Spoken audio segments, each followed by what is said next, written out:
আসসালামু আলাইকুম, welcome to Simon mushroom health blog. চলে এলাম আমার নিয়মিত আয়োজন মাশরুমের মজার রেসিপি নিয়ে। মাশরুম সম্পর্কে সবাইকে অবগত করার উদ্দেশ্যে এবং সকলকে মাশরুম খাওয়া অভ্যস্ত করার উদ্দেশ্যেই আমার এই আয়োজন। আজকে আমি করব উড়িয়ার মাশরুম। নর্মালি আমরা জানি উড়িয়ার মাশরুমের সালাদ খুব প্রচলিত, ও এছাড়া স্যুপ, বিভিন্ন চাইনিজ খাবার ব্যবহার করা হয়, কিন্তু বাঙালি খাবারে উড়িয়ার মাশরুম কেমন লাগে আজকে সেটাই হচ্ছে আমি রান্না করে আপনাদের দেখাবো কিভাবে বাঙালি খাবারে এই মাশরুম অ্যাড করা যায় এবং এটা কতটা সুস্বাদু সেটাও আমি বলবো। তো সবাই ধৈর্য সহকারে ভিডিওটা দেখুন। তো সবজিটা করার জন্য আমার লাগবে উড়িয়ার মাশরুম। আমি প্রথমে 4 পিস উড়িয়ার মাশরুম নিয়েছি, এটা ড্রাই ফর্মে ছিল। তো ভিজিয়ে রাখলে এটা একদম ফ্রেশটার মতো হয়ে যাবে। আমি একদম ডুবো পানিতে ভিজিয়ে রাখবো 4টা পিসই। এটা 15 মিনিট পর এই অবস্থায় এসেছে। আরও 5-10 মিনিট ভিজিয়ে রাখলে আরও বড় হতো, তো আমার হাতে সময় ছিল না একদমই, তার জন্য আমি এখনই এটাকে রান্না করে ফেলবো। তো প্রথমে হচ্ছে আমি এটাকে ছিঁড়ে নিব। এটা আপনার পছন্দ মতো সাইজ দেবেন। কেউ একদম ছোট করেও দিতে পছন্দ করে, আবার কেউ বড় বড় করে দিলে দেখতে ভালো লাগে, খেতেও ভালো লাগে, ওইভাবেও দিতে পারেন। নিচের দিকে অনেক সময় ময়লা থাকে, ওটা একটু হাত দিয়ে পরিষ্কার করে নেবেন এবং ফেলে দিবেন। আমি মাশরুমগুলো কেটে নিয়েছি। এ পর্যায়ে আমি একটা কড়াইয়ে দিয়ে দেব মিষ্টি কুমড়ো। এই মিষ্টি কুমড়োর জায়গায় আপনারা যে কোনো সবজি ব্যবহার করতে পারেন, ওটা কোনো সমস্যা না। রান্নার প্রসেস সেমই থাকবে। এরপরে দিয়ে দিচ্ছি 1 চা চামচ আদা বাটা, 1 চা চামচ পেঁয়াজ বাটা, আর দিয়ে দিচ্ছি হলুদ গুঁড়ো, মরিচ গুঁড়ো সামান্য সামান্য দিব, কারণ সবজির মধ্যে একটু মশলাটা কম হলেই ভালো লাগে। দিয়ে দিচ্ছি লবণ। এরপর আমি পানি দিয়ে এটা সেদ্ধ হতে বসাবো।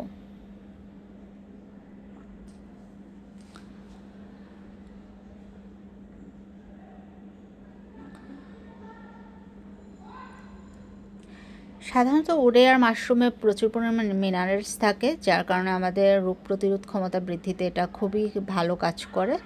এছাড়া এর মধ্যে রক্তকে পাতলা করার উপাদান বিদ্যমান, যার কারণে যাদের হার্টের সমস্যা বা কোলেস্টেরল প্রবলেম আছে তারা মাশরুমটা রেগুলার খেতে পারেন।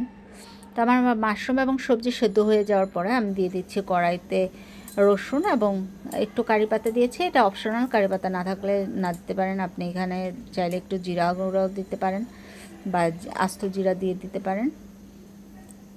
তো প্রথমে আমি রসুনটা একটু বড় বড় করে ভেজে নেব, তারপর আমি যে সবজিটা সেদ্ধ করা হয়েছে এটা দিয়ে দিব।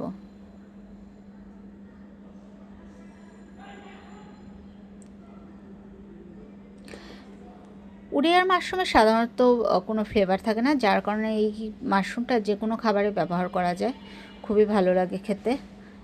আপনারা যে কোনো খাবারে, মিষ্টি খাবার হোক, ঝাল খাবার হোক, বা আপনি যদি চান যে হালকা বয়েল করে আপনি এটাকে চাটনি বা ভর্তা করে খাবেন, সেটাও করতে পারেন একটু লেবুর রস বা আপনার বিভিন্ন মশলা দিয়ে। আমি একদম শেষে এটার উপরে একটু কালো জিরা আর একটু জিরা গুঁড়ো ছিটিয়ে দিব।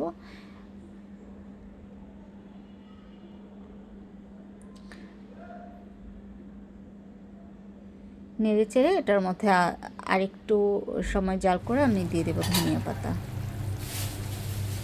ধনিয়া পাতাটা দেওয়ার সাথে সাথেই আমি হচ্ছে একটু হালকা নাড়া দিয়ে চুলটা অফ করে দেব।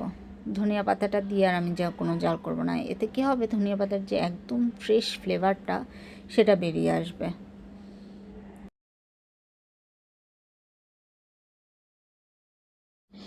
ভিডিওটি ভালো লেগে থাকলে অবশ্যই চ্যানেলটি সাবস্ক্রাইব করবেন, একটা লাইক ও শেয়ার দিবেন।